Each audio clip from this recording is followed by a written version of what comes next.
Some betrayals cut so deep, they steal your voice long before they steal your life. On a frozen Montana lake in the winter of 1887, a wealthy merchant left his mute wife to die in the bitter cold, believing her silence would protect his secret forever. Barnaby Hale thought he had committed the perfect crime, a woman who couldn't speak, couldn't scream, couldn't accuse. What he didn't know was that someone else who understood the power of silence was watching from the tree line. Silent Sam, a legendary cowboy tracker who was also mute, would save Elara and bring justice without ever speaking a single word. But how do you convict a man when your only witnesses cannot testify? Before we jump back in, tell us where you're tuning in from, and if this story touches you, make sure you're subscribed, because tomorrow I've saved something extra special for you. The town of Coldwater Ridge sat nestled in the Montana highlands like a pearl in a weathered hand, its main street lined with false-fronted buildings that had stood witness to 2 decades of hard winters and harder men. The year 1887 had arrived with a vengeance, bringing with it snowdrifts that reached the eaves of the smaller structures and a cold that could stop a man's breath in his chest before he'd walked half a block. Barnaby Hale's Mercantile occupied the most prominent corner in town, a 2-story affair with glass windows imported all the way from Chicago, and a sign painted in gold leaf that caught the winter sun like a promise. Inside, the shelves groaned under the weight of goods brought up from Denver. Bolts of fabric, canned foods, tools, medicines, and luxuries that made the wives of ranchers and miners dream of easier lives. Hale himself was a man of 43 years, broad-shouldered and handsome in a way that had begun to fade around the edges, his dark hair touched with silver at the temples, his hands soft from counting money rather than working leather or wood. He had arrived in Coldwater Ridge 7 years earlier with a wagon full of merchandise and a quiet young woman at his side. Elara had been 19 then, with honey-colored hair and eyes the pale green of new sage leaves. She was beautiful in a way that made men forget their manners and women whisper behind their hands. But there was something else about her that set her apart. She could not speak. Some said it was an illness from childhood, others claimed she'd witnessed something so terrible that her voice had simply fled. Barnaby never offered an explanation, and after a while, people stopped asking. In those early years, the couple had seemed content enough. Elara worked alongside her husband in the store, her graceful hands wrapping purchases in brown paper, her smile gentle as she nodded to customers. She had learned to communicate through expressions and gestures, and the townspeople had grown fond of her quiet presence. Children especially were drawn to her, sensing perhaps that she understood the world in ways that had nothing to do with words. But 7 years is a long time, and the careful observer, and Coldwater Ridge had its share, might have noticed the subtle shifts. The way Barnaby's hand would tighten on Elara's arm when guiding her through the store. The frequency with which she wore high-neck dresses even in summer, long sleeves that covered her wrists. The guardedness that had crept into her eyes, making her beauty seem more like a portrait than a living thing. Barnaby had done well for himself, very well indeed. The Mercantile had made him the wealthiest man in 3 counties, and he'd parlayed that success into other ventures, a stake in the Silver Creek mine, investments in railroad bonds, a partnership in a Denver bank. He dressed in tailored suits ordered from catalogs, smoked cigars that cost more than a cowhand's monthly wages, and spoke with the confidence of a man who believed the world existed to serve his ambitions. What gnawed at him, though, what kept him awake in the deep hours of winter nights, was the matter of his wife's family. Elara's father had been a Boston banker, a man of considerable means who had disapproved of his daughter's marriage to a frontier merchant.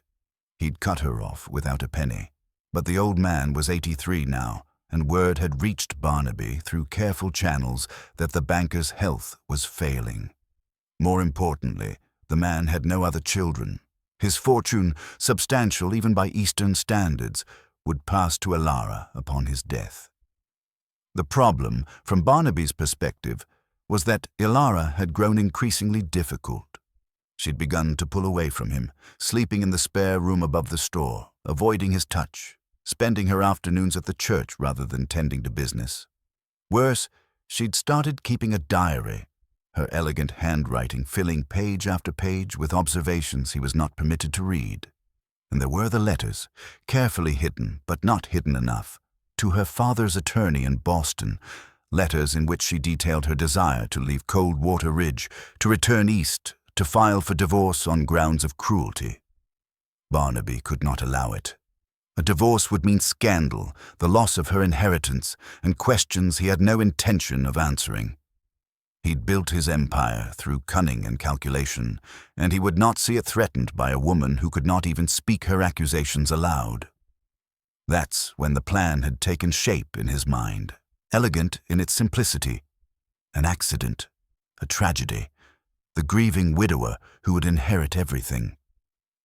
Silver Lake lay 3 miles north of town, a pristine expanse of water that froze solid every winter, thick enough to drive a wagon across. The local men used it for ice fishing, cutting holes through the 2-foot-thick surface and dropping their lines into the dark water below. But the lake was treacherous in spots. Springs that kept certain areas from freezing completely, thin ice disguised by snow. Places where a person could fall through and be swept under the ice by the current, lost forever in the frigid depths. All he needed was the right moment, the right circumstances, and the courage to see it through. The morning of February 14th dawned clear and bitterly cold, the kind of day when the air itself seemed to crack with frost. Barnaby had suggested the outing the night before, a Valentine's Day excursion to the lake, just the two of them, to watch the sun rise over the mountains. It would be romantic, he'd said with a smile that didn't reach his eyes. A chance to remember why they'd fallen in love in the first place. Elara had looked at him for a long moment, her green eyes unreadable, and then she'd nodded. Perhaps she'd hoped he meant it. Perhaps she'd simply been too tired to refuse. Either way, she'd bundled herself in her warmest coat and thick shawl, and at dawn they'd climbed into the sleigh and headed north along the snow-packed road. The lake stretched before them like a vast white plain, the ice covered with a thin layer of fresh snow that sparkled in the early light. The surrounding mountains rose dark against the pink and gold sky, their peaks sharp as broken glass. It was beautiful in the way that dangerous things often are, promising and treacherous in equal measure. Barnaby drove the sleigh out onto the ice, following the tracks of wagons and sleds that had crossed safely in recent days. But he knew the lake better than most. He'd studied it during the autumn, noting where the streams fed in, where the ice would be weakest come winter. He'd even tested it himself in January, walking carefully to find the spots where the surface felt different underfoot, where a heavy weight might break through. He stopped the sleigh near the center of the lake, perhaps a quarter-mile from the nearest shore. Close enough to see the tree line, far enough that anyone watching would be just a distant figure. He helped Elara down from the sleigh, her hand cold even through her glove, and they stood together on the ice, their breath making clouds in the frozen air. This was the moment. This was where his new life would begin. Wealthy, unencumbered, free to pursue whatever he desired. All he had to do was walk away. What Barnaby Hale did not know, could not have known, was that in the dense pine forest on the southern shore, a solitary figure stood watching. Silent Sam had been there since before dawn, his sketchbook open on the fallen log beside him, his pencil moving across the page as he captured the play of light on snow and ice. He'd seen the sleigh arrive, he'd watched the couple dismount, and now, with an artist's patience and a tracker's instincts, he continued to watch, his keen eyes missing nothing, his hand already beginning to document what he saw. Barnaby turned to face his wife on the ice, and for a moment, something like regret flickered across his features. 7 years. 7 years of her quiet presence, her patient, understanding the way she'd made their home feel like something more than just rooms above a store. But then he thought of the diary, the letters, the inheritance slipping through his fingers, and the regret hardened into resolve. He reached out and took both of her hands in his, and Elara looked up at him with an expression that held more sadness than surprise. In that instant, he wondered if she'd known all along, if she'd suspected this morning ride would end differently than he'd promised. Her eyes, those pale green eyes that had once captivated him, seemed to look straight through to the calculations in his heart. Then he stepped back, releasing her hands, and spoke the words he'd rehearsed in his mind a dozen times. "I'm sorry," he said, though his voice held no genuine remorse. "You've left me no choice."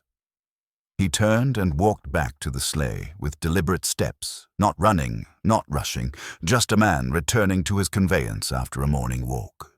He climbed onto the seat, took up the reins, and clicked his tongue to the horses. The animals started forward, their hooves finding purchase on the ice, pulling the sleigh in a wide arc that would take him back to shore. Elara stood motionless where he'd left her, her dark blue coat and grey shawl stark against the white expanse. She did not run after him. She did not wave her arms or try to chase the sleigh. She simply stood there, her face lifted slightly as if studying the sky, and Barnaby felt a flicker of unease. Shouldn't she be panicking? Shouldn't she at least be attempting to follow? But of course, he reminded himself, she couldn't call out, couldn't scream for help, and by the time she walked ashore, if she made it that far before the cold took her, he would be back in town, establishing his presence at the store. He'd made sure to mention to his clerk yesterday that he and Elara were taking an early morning ride, but that he'd be opening the mercantile by 9 o'clock as usual. Perfect timing for a man who had no idea his wife was in danger. The sleigh glided across the ice, the sound of the runners hissing softly, the mountains ahead growing larger with each passing moment. Barnaby allowed himself a small smile. It was done. By this evening, he'd be able to return with a search party, distraught and desperate, calling her name into the growing darkness. They'd find nothing, of course. The lake would keep its secrets until spring, if it gave them up at all. What he did not see, focused as he was on the shore ahead, was the figure that emerged from the tree line behind him. Silent Sam had watched the entire exchange with growing understanding. He'd seen the husband's cold goodbye, the deliberate abandonment, the woman left standing alone in the middle of the frozen lake. He'd sketched it all, quick, certain strokes that captured the essential truth of what was happening. Sam was a man of 40 years, lean as whipcord, with a weathered face and dark eyes that missed little. He'd lost his voice to scarlet fever at the age of 12, the same illness that had taken his younger sister and left him alive but forever changed. He'd learned to survive in a world that equated silence with simplicity, had become a tracker and scout of legendary skill, reading stories in bent grass and broken twigs that most men couldn't see if they were written in ink. He'd come to the lake that morning because he came most mornings, seeking the solitude that allowed him to draw and think without the weight of others' expectations. He sketched landscapes, animals, the play of weather across the mountains, a way of speaking that needed no voice. His drawings were detailed and precise, the work of a man who saw the world with uncommon clarity. Now he moved with purpose, stepping onto the ice and starting toward the abandoned woman. He didn't run, the ice was too uncertain for that, but he walked with the confident stride of someone who understood terrain and risk. His boots found the solid paths, avoiding the subtle variations in color and texture that warned of weakness. Behind him, tucked carefully in his coat, was his sketchbook. The pages contained a record of the morning, the sleigh arriving, the couple walking out onto the ice, the husband's departure, the wife left behind. Each drawing was dated and timed, a habit Sam had developed over years of tracking, documenting his observations with the precision of a man who knew that details mattered. Elara saw him coming when he was still 100 yards away. She turned slowly, watching his approach with an expression that shifted from resignation to confusion to something that might have been hope. She didn't know this man, but she recognized something in the way he moved, the directness of his approach that spoke of intention rather than mere chance. Sam reached her after several minutes of steady walking. Up close, he could see that her lips were already turning blue, her body beginning to shiver despite her heavy coat. The temperature stood well below zero, and she'd been standing motionless on the ice for nearly 10 minutes. Another hour, and the cold would kill her as surely as thin ice would. He pulled off his own scarf and wrapped it around her neck, then took her arm gently but firmly and began guiding her back toward shore.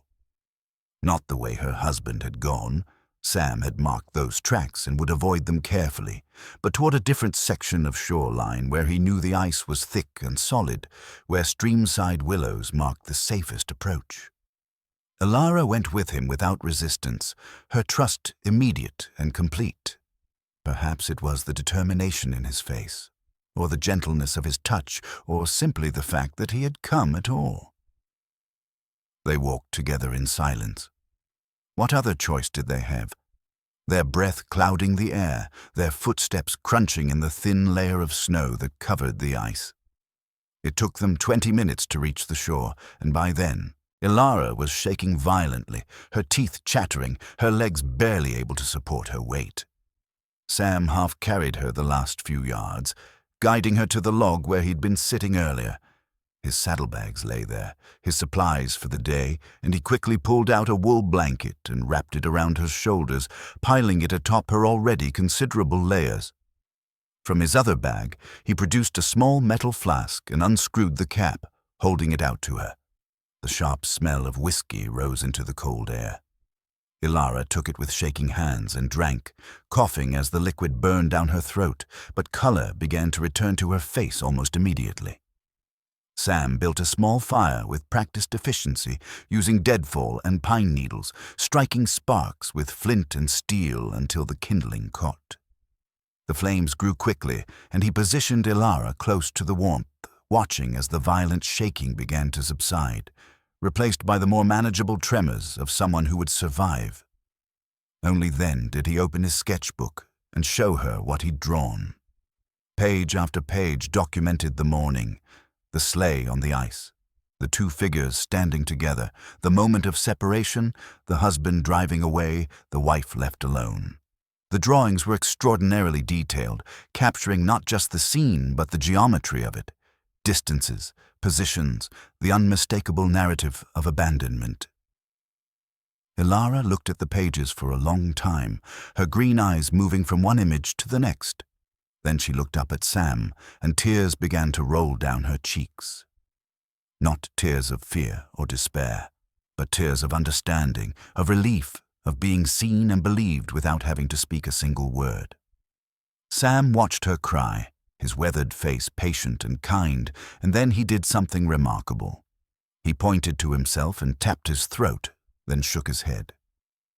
The gesture was clear. "I cannot speak either. You are not alone." Elara's hand flew to her mouth, and fresh tears came, but these were different. She reached out and grasped Sam's hand, squeezing it tight, and he squeezed back. Two people who understood the weight of silence, the burden of voicelessness in a world that valued words above all else. They sat by the fire for another hour as Elara recovered her strength. Sam added wood to the flames and kept watch, his eyes scanning the landscape, his mind already working through what needed to happen next. The husband would return to town. He would establish his alibi. He would wait a few hours and then raise the alarm. By nightfall, there would be search parties, men with lanterns calling out over the ice, the whole town mobilized to find the missing woman. But she wouldn't be missing. She would be alive. And Sam had proof. Undeniable, detailed proof of exactly what had happened on the ice that morning. The man who thought silence would protect him was about to learn that silence could also condemn, that justice didn't always require a voice, and that the most damning testimony sometimes came not from words but from the careful observations of someone who saw clearly because he had learned to watch. By the time Sam guided Elara back toward Coldwater Ridge, the sun had climbed to its zenith, though it offered more light than warmth in the February sky. He'd fashioned a travois from pine branches and his blankets, not trusting her strength for the 3-mile walk back to town, and his sturdy mare pulled the makeshift sled with patient determination. Sam walked alongside, one hand on the mare's bridle, the other occasionally checking the sketchbook tucked securely inside his coat. The main street of Coldwater Ridge showed the usual midday activity when they arrived, wagons being loaded, miners heading to the assay office, women with baskets making their rounds. But the moment Sam and his unusual cargo appeared at the south end of town, the normal rhythms stuttered and stopped. Conversations died mid-sentence. A man carrying a crate froze in the doorway of the feed store. Mrs. Patterson, the minister's wife, actually dropped her basket, potatoes rolling across the frozen mud. Because everyone in Coldwater Ridge knew 2 things. Elara Hale had left town early that morning with her husband, and Silent Sam never came into town unless he had business that couldn't wait. Sam paid no attention to the stairs. He guided the mare directly toward Doc Morrison's house at the far end of the street, his jaw set, his dark eyes fixed ahead. Behind them, people began to follow. Slowly at first, then with growing curiosity. By the time Sam helped Elara down from the travoy at the doctor's gate, they had accumulated an audience of perhaps 30 souls. Doc Morrison himself appeared on his porch, a man of 60 with steel-gray hair and the calm demeanor of someone who'd seen every variety of human misfortune.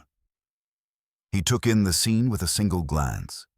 Elara's condition, Sam's protective stance, the gathering crowd, and made his decision instantly. "Bring her inside," he called. "Mrs. Morrison, hot water and blankets. The rest of you, clear out unless you've got medical business." The crowd parted reluctantly as Sam helped Elara up the steps and into the house. The warmth hit them immediately, blessed and almost overwhelming after the hours in the cold. Mrs. Morrison, a capable woman with kind eyes, guided Elara to a settee near the parlor stove and began the practiced routine of checking for frostbite and hypothermia, while her husband sent their son running to fetch extra quilts. Sam stood by the door, hat in hand, watching. Doc Morrison approached him, noting the tracker's protective vigilance, the way his eyes never left Elara for long. "What happened?" the doctor asked quietly, though he knew Sam couldn't answer. Sam reached inside his coat and withdrew his sketchbook, opening it to the pages he'd marked. He handed it to Doc Morrison, and the older man's face grew increasingly grave as he turned from one drawing to the next. "Lord have mercy," Morrison whispered. "This is what you saw? This morning?" Sam nodded once, firmly. "And Barnaby?" Sam pointed toward the center of town, then made a gesture like a man counting money. "Stocking shelves. At the store, acting normal." Doc Morrison's mouth became a thin line. He'd known Barnaby Hale for 7 years, had treated Elara for various minor ailments during that time, a sprained wrist, recurring bruises she'd claimed came from clumsiness, a cracked rib from falling down the stairs. The doctor had always suspected, but suspicion wasn't proof, and Elara had never written an accusation, never even nodded when he gently asked if someone was hurting her. "You're certain about what you saw?" Morrison asked. "In court, they'll question everything, pick apart every detail." Sam's eyes flashed, and he tapped the sketchbook with one calloused finger, then pointed to his own eyes. "I saw. I drew. This is truth." From the settee, Elara's voice, or rather, the sound of her hand tapping the wooden arm, drew their attention. She'd recovered enough to sit up, color returning to her face, and now she pointed at Sam, then at the sketchbook, and pressed both hands to her heart. The message was clear. He saved me. He's telling the truth. Mrs. Morrison brought a slate and chalk, items they kept on hand for Sam's occasional visits, and Elara took them with trembling hands. Her handwriting was shaky but legible. "He left me to die. Sam watched it happen. Doc Morrison read the words twice, then carefully tore a page from his own notebook and copied down Elara's statement along with the time and date. "I need to fetch Sheriff Talbot," he said. "Samuel, you'll need to stay here and show him your drawings. Mrs. Hale, you're safe now. No one will make you leave this house until you're ready." But before he could reach the door, it burst open and Barnaby Hale himself strode in, his face a mask of desperate concern, his voice raised in theatrical anguish. "Elara, thank God! I've been searching everywhere. The sleigh wheel broke on the way back from the lake. I had to walk most of the way, and when I finally reached the Mercantile and found our driver hadn't seen you—" He stopped mid-sentence, his eyes taking in the scene. His wife, very much alive, wrapped in blankets, silent Sam standing by with his accursed sketchbook. Doc Morrison blocking his path with an expression that held no warmth at all. "Mr. Hale," the doctor said coldly, "I think you'd better wait outside while I examine your wife." "Examine her? She's clearly fine." "Elara, darling, what happened? Did you wander off? Get lost somehow?" Elara shrank back against the settee, and the movement spoke volumes. Sam stepped forward, positioning himself between husband and wife, and though he stood several inches shorter than Barnaby and carried no weapon, there was something in his stance that made Hale hesitate. "Now see here," Barnaby blustered. "I don't know what lies this savage has been telling—" "Mind your tongue," Doc Morrison snapped. "Samuel hasn't told any lies. Can't tell them, as you well know, but he's shown me quite a bit, and I'm very interested in hearing your explanation." The color drained from Barnaby's face. His eyes darted to the sketchbook, then to Elara, then back to Sam. Whatever he saw in the tracker's steady gaze made him take an involuntary step backward. "I want to see my wife," he said, but the bluster had gone out of his voice. "I have a right—" "You have the right to wait for Sheriff Talbot," Morrison interrupted, "which you'll do outside. John," he called to his son, who'd been watching from the doorway, "go fetch the sheriff. Tell him it's urgent." The boy darted out, and Barnaby found himself faced with three people who clearly had no intention of letting him near Elara. He tried to maintain his composure, straightening his coat, adjusting his hat. "This is preposterous. I'm being accused of what, exactly? Caring about my wife's welfare." Sam opened his sketchbook and held it up, turning it so Barnaby could see the drawings. The merchant's face went through several changes: shock, fear, anger, and finally a kind of desperate calculation. "Drawings," he scoffed, though his voice shook slightly. "Sketches made by a mute who—" The sheriff arrived before Barnaby could finish his sentence, his boots heavy on the porch boards, his weathered face already set in the expression of a man who knew something serious had happened. Sheriff Tom Talbot was 56, a former Texas Ranger who'd brought his particular brand of frontier justice north after the range wars ended. He was not a man easily fooled, nor one who took kindly to anyone who thought themselves above the law. "Doc," he acknowledged with a nod, then turned his attention to the room. His eyes moved from Elara, huddled on the settee, to Sam, standing guard, to Barnaby, hovering near the door like a man who couldn't decide whether to flee or fight. "Somebody want to tell me what's going on?" Doc Morrison handed him the sketchbook. "Samuel found Mrs. Hale on Silver Lake this morning, left there by her husband. These drawings document what he witnessed." Talbot took the book and studied it with care, his eyes narrowing as he turned from page to page. The man had tracked outlaws across 3 territories. He knew how to read evidence. "These are detailed," he said finally. "Time-stamped. Sequential. You drew these this morning, Sam?" Sam nodded firmly. "From where?" "Show me." Sam pointed south, then made a gesture indicating distance and elevation. "From the Pine Ridge. High ground. Clear view." Barnaby laughed, but it sounded hollow. "This is absurd. The man's a mute artist who makes sketches for tourists. You're going to take his drawings over my word?" "I'm going to investigate," Talbot said flatly. "Starting with your wife's statement. Mrs. Hale, are you able to write what happened?" Elara took the slate that Mrs. Morrison offered. Again. Her hand was steadier now, and she wrote carefully, "He drove me onto the ice and left me there to die. Said he was sorry. Then he drove away. Sam saved my life."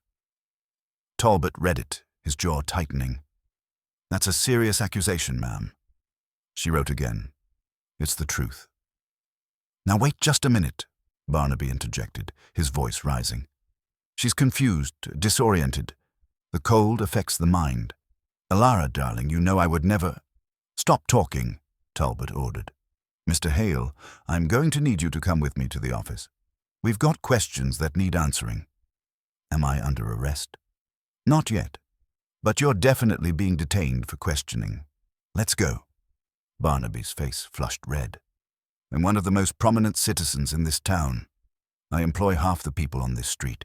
You can't just—" "I can, and I am. You can come peaceable, or I can put irons on you and drag you. Your choice." For a moment it seemed Barnaby might resist. His hands clenched into fists, his breath coming fast. But then his merchant's mind reasserted itself, calculating odds and outcomes. He forced his features into something resembling composure. "Fine, I'll come, but you'll be hearing from my attorney about this outrage." "Looking forward to it," Talbot said dryly. He gestured toward the door. "After you." As Barnaby passed, he turned to look at Elara one last time. The expression on his face was complex. Anger, yes, but also something like betrayal, as if she'd broken an unspoken rule by surviving. "This isn't over," he said quietly. Sam stepped forward, placing himself between them, and Barnaby flinched. The tracker didn't need words to convey his message. "Touch her again and you'll answer to me." After Barnaby and the sheriff left, the tension in the room slowly eased. Mrs. Morrison brought hot tea and insisted Elara drink it all. Doc Morrison examined her thoroughly, checking her extremities for frostbite, listening to her breathing, making notes in his careful script. "You'll need to stay somewhere tonight," he told her. "I don't think it's safe for you to return to the residence above the store." Elara nodded, then wrote on the slate, "Can I stay here?" "Of course you can," Mrs. Morrison said immediately, placing a comforting hand on Elara's shoulder. "We have a guest room, and you're welcome to it as long as you need." Sam had been standing quietly by the window, watching the street, but now he moved forward and caught Elara's attention. He pointed to himself, then to his eyes, then made a gesture of standing watch. "I'll keep watch. I won't let anything happen to you." Elara's eyes filled with tears again, and she reached out to grasp his hand. She held it for a long moment, and something passed between them, an understanding that went deeper than words, a recognition of shared experience and mutual protection. Doc Morrison cleared his throat. "Samuel, the sheriff will want to take an official statement from you. Well, as official as it can be. Your drawings are evidence, and they'll need to be preserved." Sam nodded and carefully removed several pages from his sketchbook, the ones documenting the morning's events. He handed them to the doctor, but not before using a pencil to add notations to each page.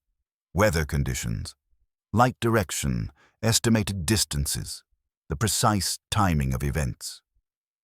The additions transformed the sketches from mere drawings into a comprehensive record, the kind of documentation a trained scout would make. "These are remarkable," Morrison murmured, studying them again. "You've got the angle of the sun, the shadows, even the tracks in the snow. A good lawyer couldn't punch holes in this testimony if he tried." But even as he spoke, they all knew that the challenges were only beginning. Barnaby Hale was wealthy, connected, and ruthless. He would hire the best attorneys money could buy. He would call in favors from businessmen and politicians.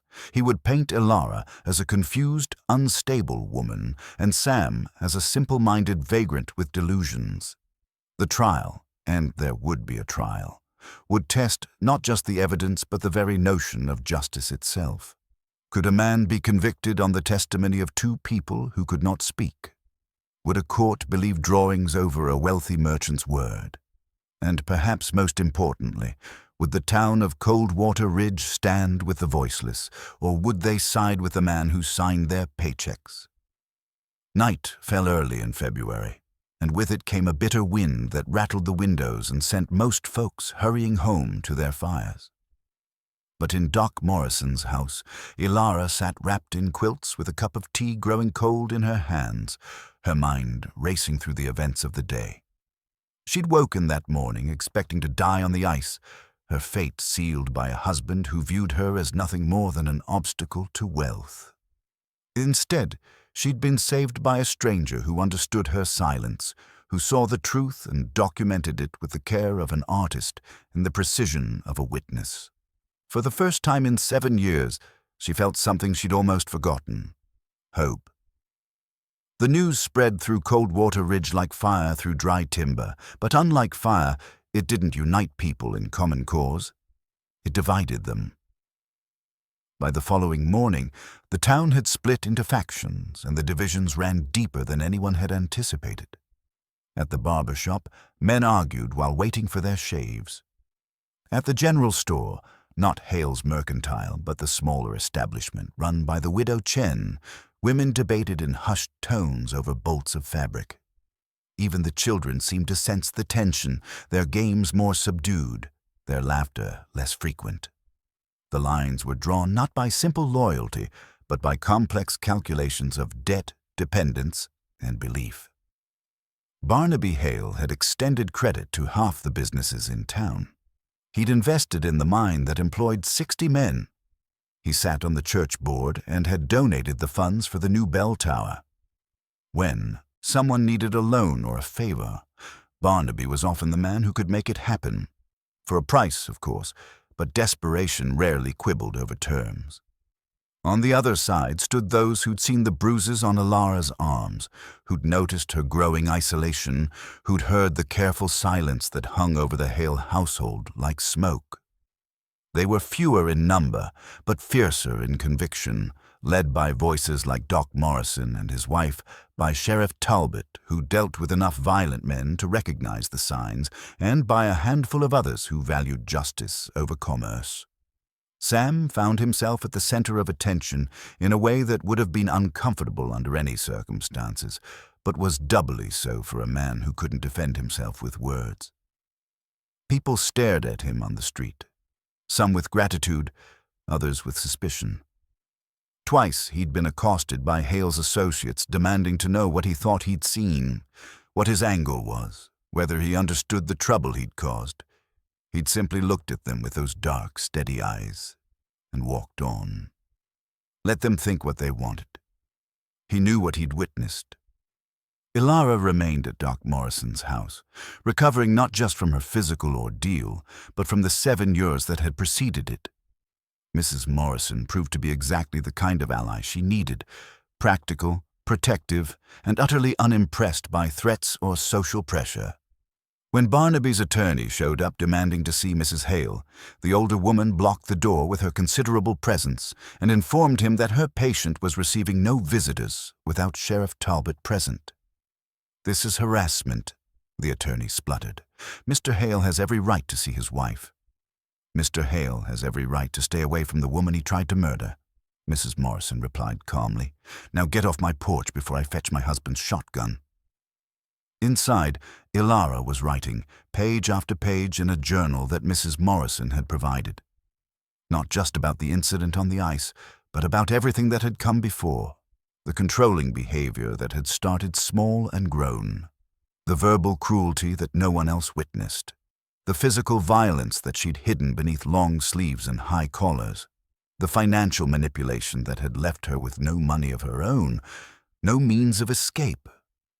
She wrote about her father in Boston, about the letters she'd tried to send that somehow never reached their destination, about the diary she'd kept hidden in the store, documenting every incident, and how Barnaby had found it and burned it in the stove while forcing her to watch.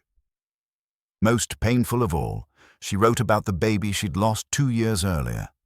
A fall down the stairs that she now understood hadn't been an accident at all, but a result of Barnaby's rage when she'd refused him one night. The doctor who'd attended her then had moved to California, conveniently beyond reach of any questions. Doc Morrison read her account with growing fury. His medical training allowing him to see the patterns, the escalation, the calculated nature of the abuse. "This needs to be shared with the prosecutor," he told her gently. "It establishes motive, shows a history. It's important." Elara hesitated, her pen hovering over the page. Then she wrote, "Will anyone believe me?" "Some will," Morrison said honestly. "Others won't. But the truth matters whether people believe it or not." Meanwhile, Sam had taken up an unofficial post as Elara's protector. Each morning he arrived at the Morrison house before dawn and stayed until well after dark. He slept in their barn, refusing more comfortable accommodations, positioning himself where he could watch both the street and the back entrances. No one would get to Elara without going through him first. The arrangement was irregular, certainly, and it sparked its own round of gossip. But Mrs. Morrison shut down any unseemly speculation with a few well-chosen words about the difference between protection and impropriety, and Sam's reputation as a decent man, eccentric perhaps, but honorable, helped smooth over any concerns. During the long hours of waiting, Sam and Elara developed their own language. It started with simple gestures and expressions, but it evolved into something more nuanced. Sam would sketch quick portraits of people they discussed, adding details that captured personality. Barnaby with his counting-house eyes, Sheriff Talbot with his ranger's wariness, Mrs. Morrison with her determined kindness. Elara would write responses in her journal, and together they'd piece together a strategy for the coming trial. They discovered in those quiet days that they shared more than just an inability to speak. Both had been underestimated their entire lives, dismissed as simple or slow by people who equated silence with ignorance. Both had learned to observe carefully, to read situations and people with an accuracy that those who trusted words too much often missed. And both carried wounds that had nothing to do with physical scars, the kind of damage that came from being invisible in a world that only acknowledged those who could shout. One evening, as Sam sketched the sunset from the Morrisons' front porch and Elara sat nearby wrapped in a quilt, she wrote a note and handed it to him. "Why did you help me? You didn't know me." Sam studied the question for a long moment. Then he drew a picture. A young girl lying in a bed, her face peaceful in death, and beside her, a boy with his hand on his throat, silent. Below it, he wrote in careful letters, "My sister." The fever took her voice first, then her life. "I couldn't save her, but I could save you." Elara's hand flew to her mouth, tears streaming down her face. She reached out and placed her hand over his, and they sat that way as the sun dropped behind the mountains, two souls who understood that sometimes the deepest connections required no words at all. But their moment of peace was interrupted by the sound of breaking glass. A rock thrown through the Morrisons' parlor window, wrapped in a note that read, "Tell the mute bitch to stop lying before she loses more than her voice." Sheriff Talbot stood in the Morrison parlor, examining the rock and its threatening message by lamplight. His expression had gone hard as granite, and when he spoke, his voice carried the edge of a man who'd reached the limit of his patience. "This is intimidation, witness tampering, and it's going to stop." "Can you prove who threw it?" Doc Morrison asked, sweeping up glass from the floor. "Not yet. But Hale's attorney was seen at the Silver Dollar Saloon buying drinks for a rough crowd last night. Lot of talk about defending honest businessmen from false accusations. Doesn't take much imagination to connect the threads." Sam had already checked outside, examining the ground where the thrower had stood. He returned with a sketch showing boot prints, distinctive, with a worn heel on the left boot and a particular pattern in the sole. He handed it to Talbot with a meaningful look. "I'll check around," the sheriff said, studying the drawing. You've got a good eye for detail, Sam. Better than most trained lawmen I've known. The incident served as a catalyst. What had been simmering tension now threatened to boil over into outright violence. Talbot doubled the night watch and made it clear that anyone caught threatening witnesses would find themselves sharing a cell with Barnaby Hale, who still occupied the jail's only private room, his comfort ensured by his attorney's complaints about proper treatment. The preliminary hearing was scheduled for the following week, which meant the prosecutor, a capable if overworked attorney named James Whitmore, needed to build his case quickly. He arrived at the Morrison house 3 days after the rock incident, his arms full of law books and his face showing the strain of a man who knew he was about to attempt something unprecedented. The challenge, he explained to the assembled group, is that we're operating in largely uncharted legal territory. We have 2 witnesses who cannot provide traditional testimony. We have drawings instead of spoken evidence. We have written statements that defense will claim are unreliable or coerced. The drawings aren't coerced, Doc Morrison objected. Sam sketched them as events happened. They're contemporaneous documentation. I agree. But Hale's attorney, and they've brought in Theodore Blackwood from Denver, which tells you how seriously they're taking this, will argue that drawings are subjective interpretations, not facts.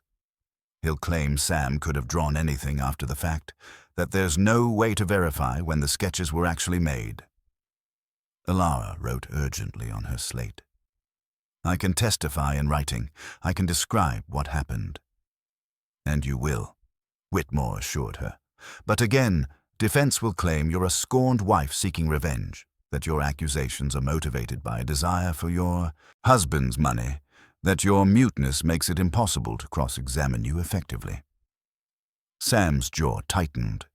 He pulled out his sketchbook and flipped to a page he'd prepared, a detailed drawing of Barnaby and Elara's faces on that morning, close-up studies that captured expressions with remarkable clarity.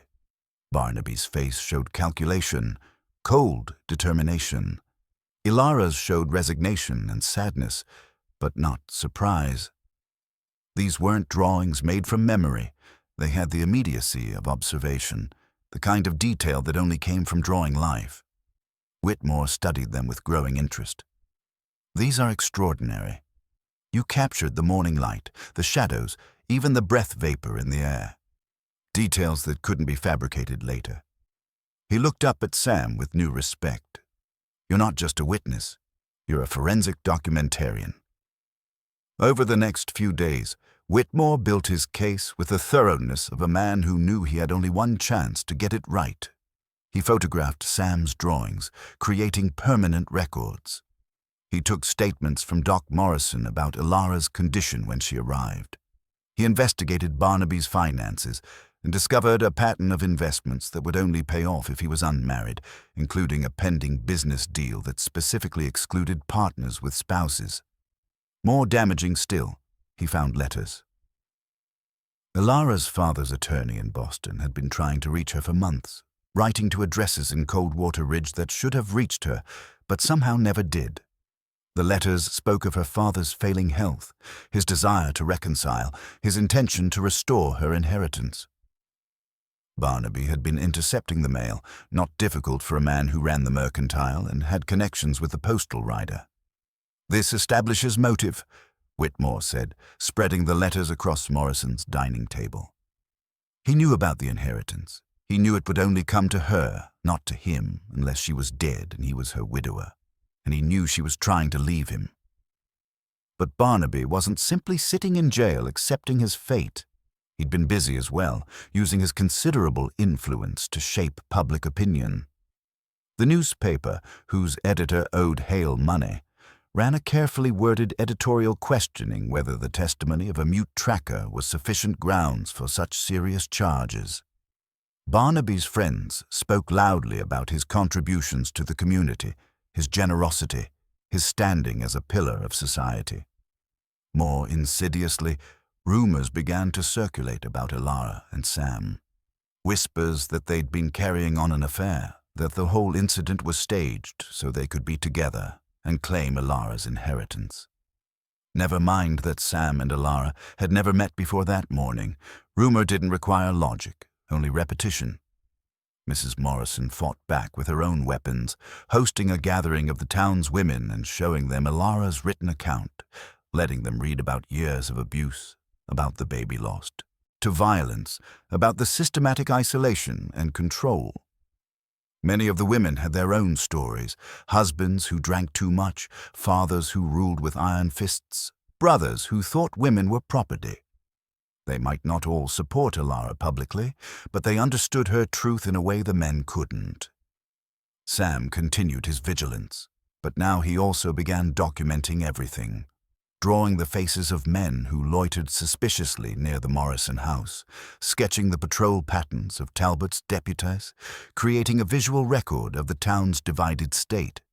His sketchbook had become a form of testimony, a way of speaking truth in a world that wanted him silent.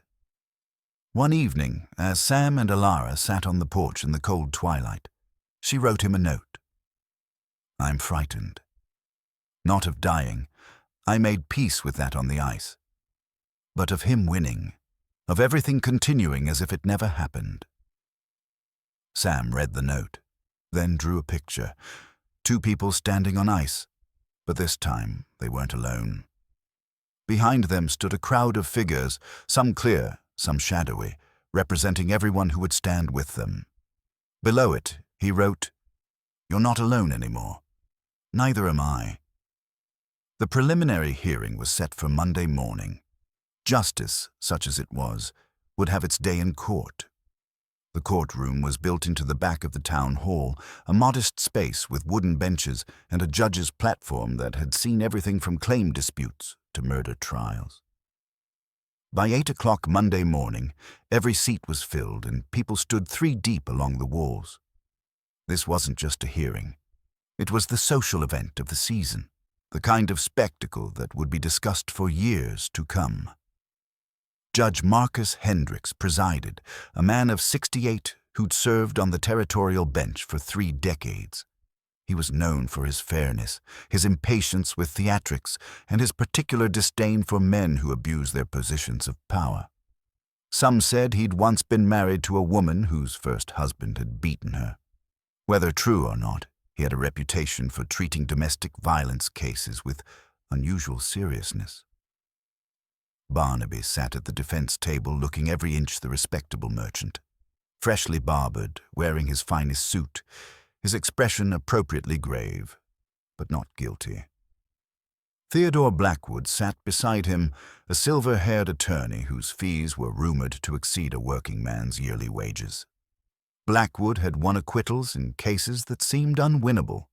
His strategy typically involved destroying witness credibility and creating reasonable doubt through any means necessary. At the prosecutor's table, James Whitmore looked decidedly less polished, his suit showing wear at the elbows, his notes scattered across the surface. But his eyes were sharp, and those who knew him understood that his disheveled appearance was deceptive. The man had a mind like a steel trap and a gift for cutting through lies.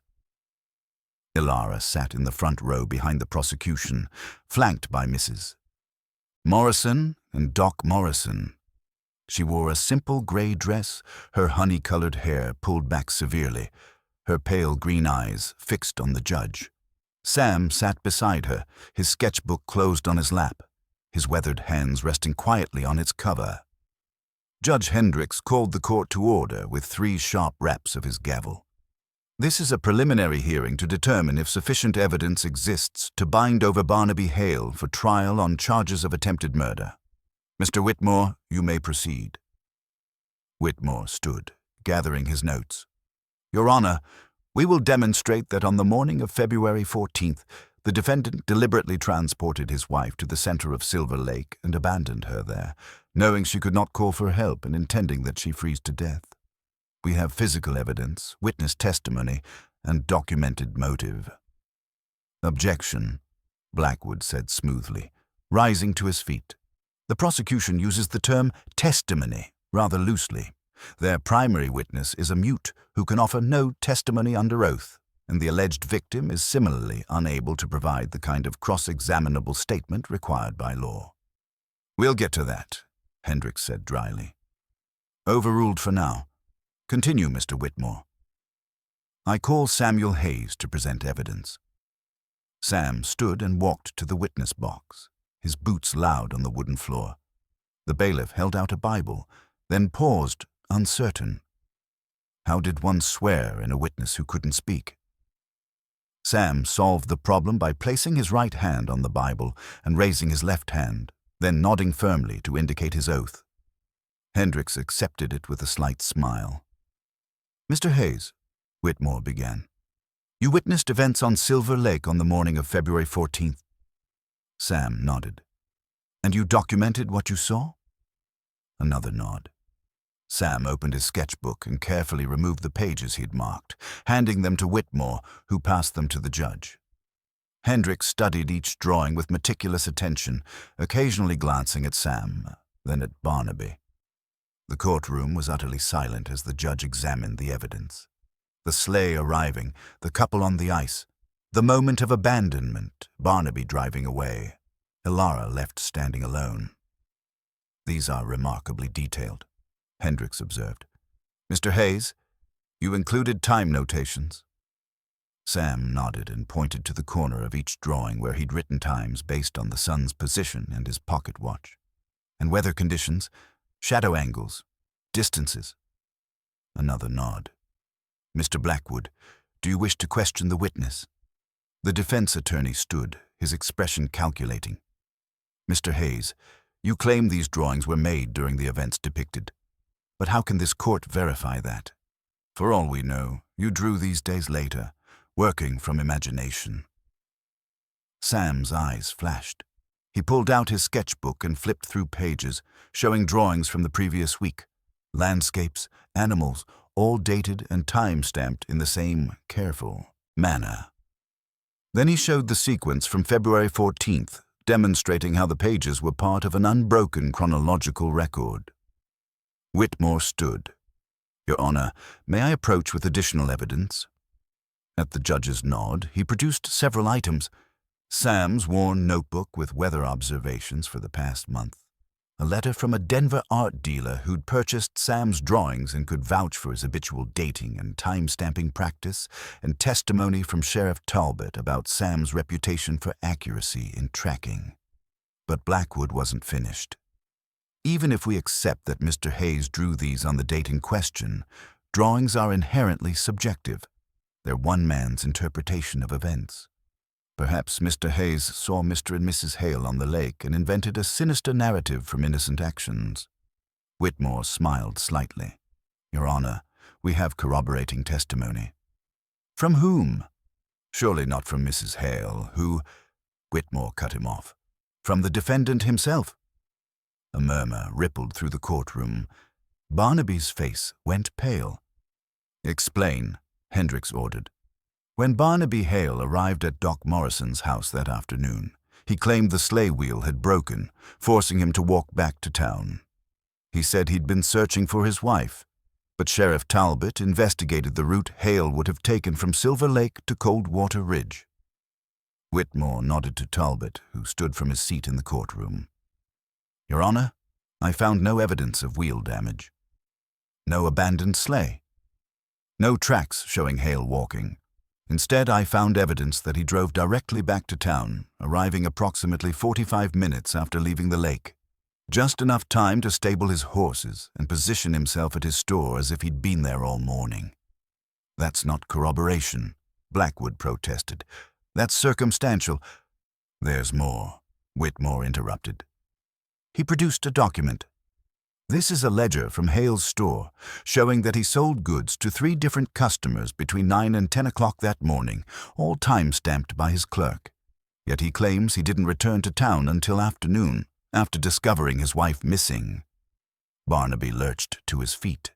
That clerk is confused about the times.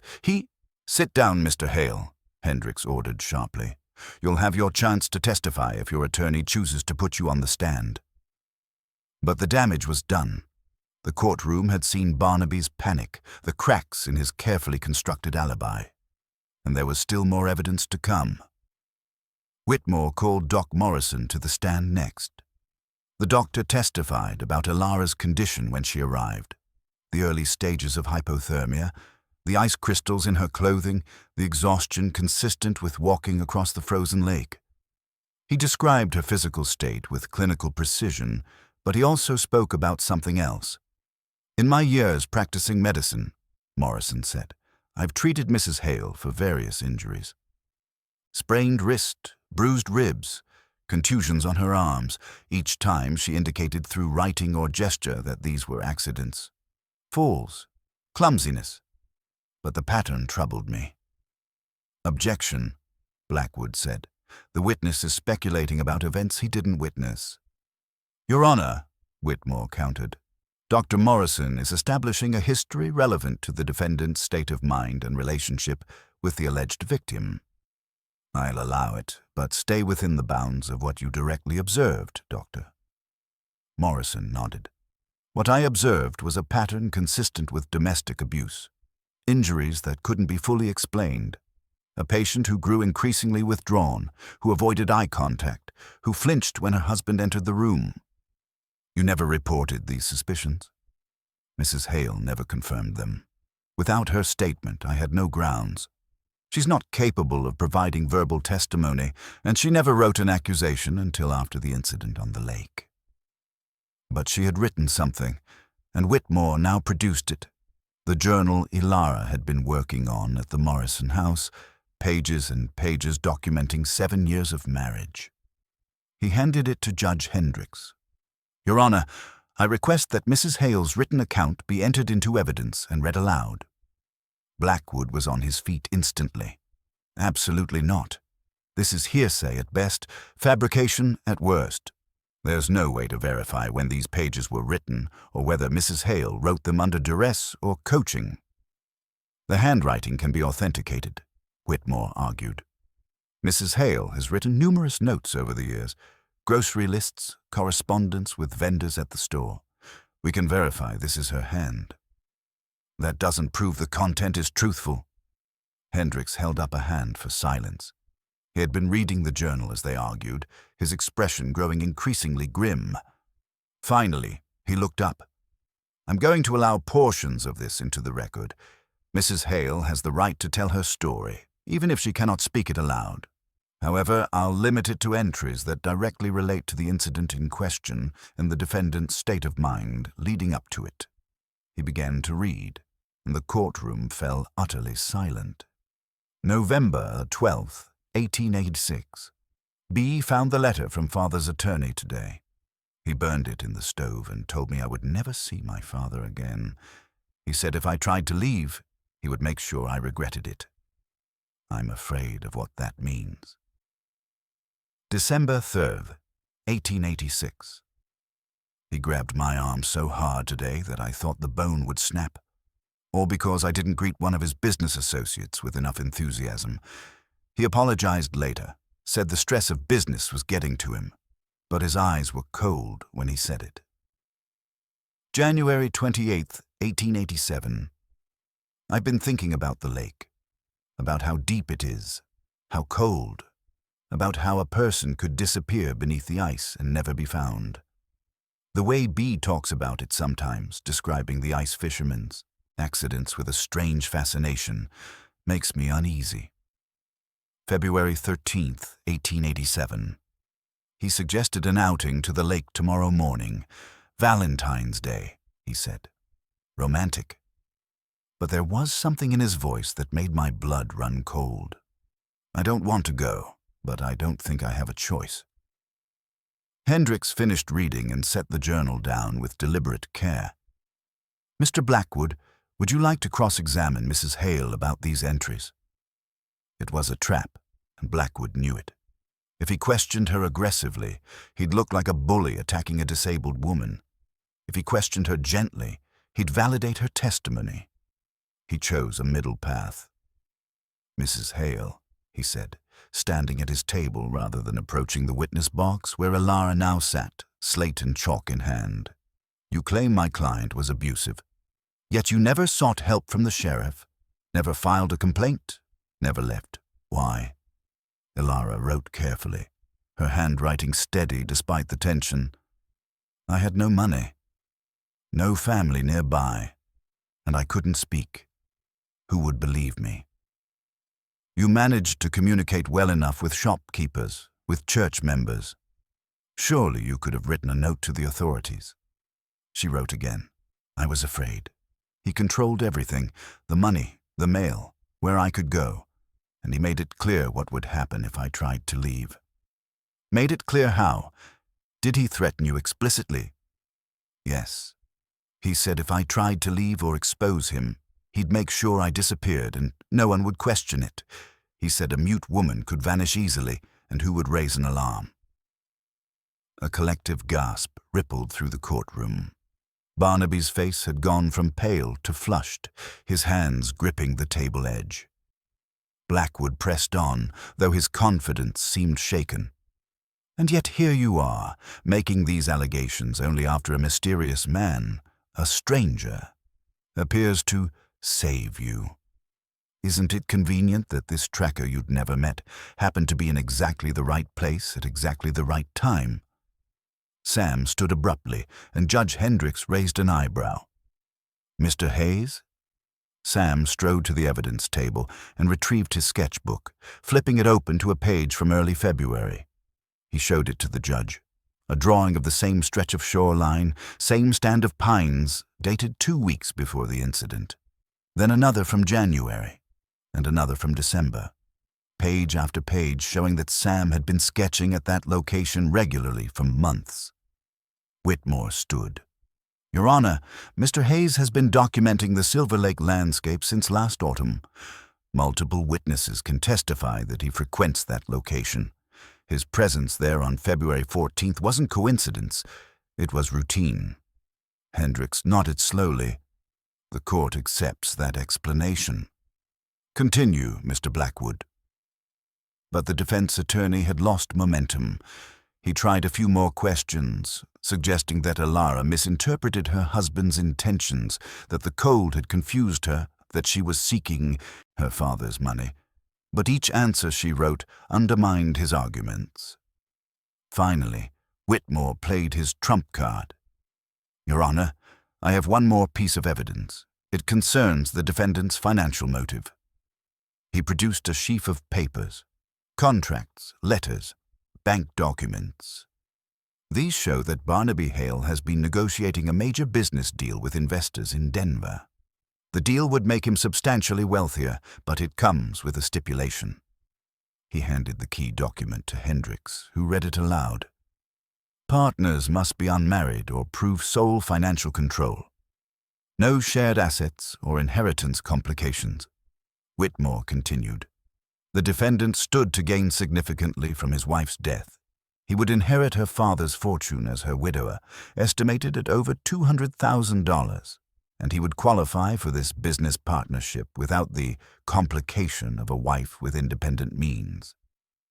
Where did you obtain these private documents? Blackwood demanded.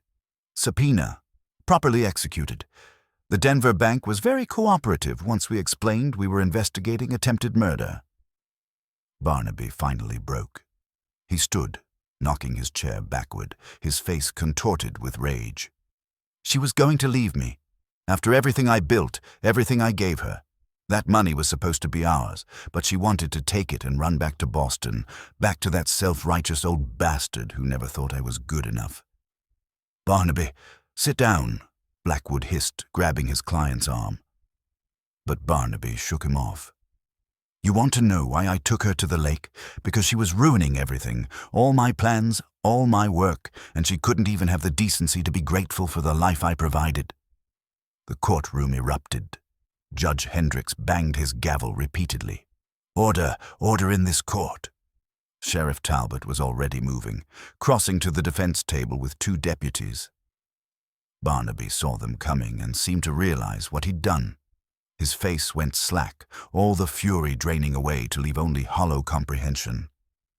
I call order in this court, Hendricks repeated, his voice cutting through the chaos. The room gradually quieted, though the tension remained thick as smoke. The judge looked at Barnaby with something between disgust and pity. Mr. Hale, You've just provided a confession before this court and all assembled witnesses. I find there is more than sufficient evidence to bind you over for trial on charges of attempted murder. Bail is denied. Sheriff, take the defendant into custody." As the deputies led Barnaby away, his eyes found Elara one last time. The look he gave her was complex. Anger, yes, but also bewilderment, as if he genuinely couldn't understand how his perfect plan had unraveled so completely. Elara met his gaze steadily, her hand finding Sam's beside her. She didn't write anything, didn't make any gesture of triumph. She simply watched as her would-be murderer was taken away, and for the first time in 7 years, she felt the weight of fear begin to lift. The trial itself, when it came 6 weeks later, was almost anticlimactic. Barnaby's courtroom confession had been witnessed by over 100 people, and word of it had spread through the territory like wildfire. Theodore Blackwood withdrew from the case, his reputation for winning unwinnable trials, unable to survive the burden of a client who'd confessed in open court.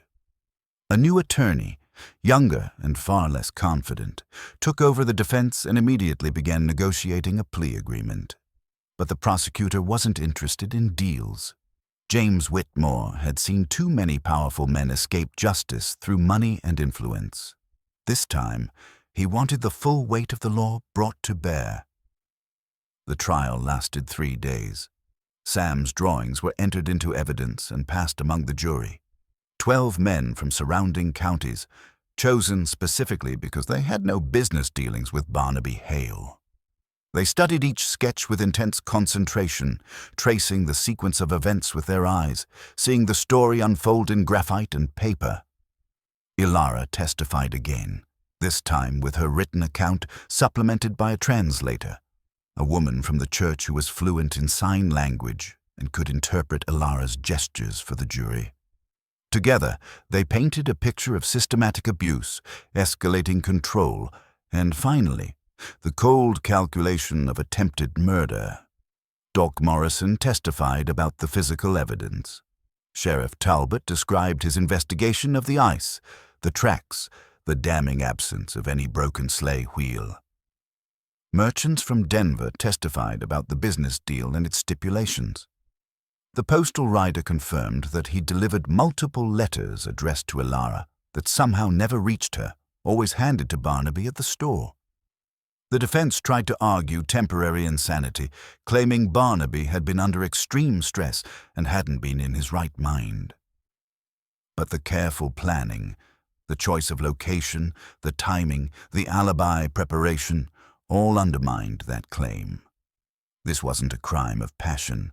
It was premeditated murder, foiled only by the presence of an unexpected witness. On the 3rd day, the jury retired to deliberate. They were back in less than 2 hours. "We, the jury, find the defendant, Barnaby Hale, guilty of attempted murder in the 1st degree." The courtroom erupted again, but this time with a different energy. Some cheered, others wept. A few of Hale's former associates sat stone-faced, perhaps calculating how his fall would affect their own affairs. Barnaby himself showed no reaction. He sat perfectly still as Judge Hendricks sentenced him to 20 years in the territorial prison, with no possibility of parole for at least 15. When the deputies led him away, he walked with his head up, his merchant's pride still intact, even as his carefully constructed empire crumbled around him. Outside the courthouse, a crowd had gathered. Sam and Elara emerged together, flanked by the Morrisons, and found themselves facing a sea of faces, some sympathetic, some merely curious. Mrs. Patterson, the minister's wife who dropped her basket that first day, stepped forward. "Mrs. Hale," she said quietly, "on behalf of many of us, I want to apologize. We should have seen, should have asked, should have done something." Elara took out the small slate she now carried everywhere and wrote, "You see me now. That's what matters. It wasn't forgiveness, not entirely. But it was acknowledgement, which was its own kind of grace." The weeks that followed brought changes to Coldwater Ridge that went beyond one man's conviction.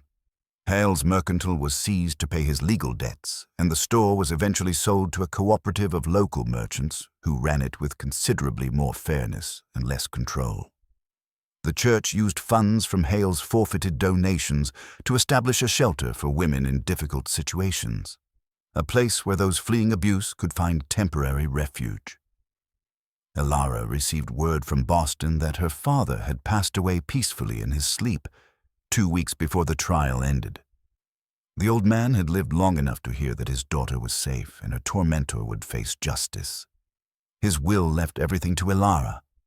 Not just money, though there was plenty of that, but his library, his art collection, and letters he'd written to her over the years that had never been delivered or carefully preserved in the hope she might someday read them. She divided her time between settling her father's estate and deciding her own future. The lawyer in Boston urged her to return east, to reclaim her place in society. But Elara found herself hesitant. Coldwater Ridge, despite everything, had become home. The mountains, the harsh winters, the community that had finally rallied to her defense. These things held her in ways that Boston society never had. And then there was Sam. Their relationship had deepened through the trial and its aftermath, evolving from protector and protected into something more equal, more companionate. They spent hours together in comfortable silence, communicating through their shared languages of gesture, expression, and occasional written notes. Sam taught her to read tracks and weather signs. She helped him organize his drawings and even arranged for a Denver gallery to exhibit his work, where his landscape sketches sold for prices that astonished them both. People in town began to talk, of course. Some of the gossip was kind, noting how well-suited they seemed. Other whispers were less generous, suggesting Elara had moved on too quickly, that there was something improper about their closeness. Mrs. Morrison dismissed such talk with characteristic firmness. Two people who understand each other's silence have found comfort in shared experience. Anyone with sense can see it's genuine. One evening in late April, as the snow finally began to melt and the first green shoots appeared in the thawing earth, Sam and Elara sat on the Morrisons' porch watching the sunset.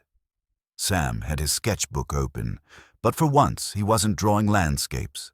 Instead, he was sketching Elara's profile, capturing the way the fading light touched her hair, the peaceful expression she wore when she thought no one was watching. She noticed and smiled, then wrote on her slate, "You're always drawing the world. When do you draw what you want?"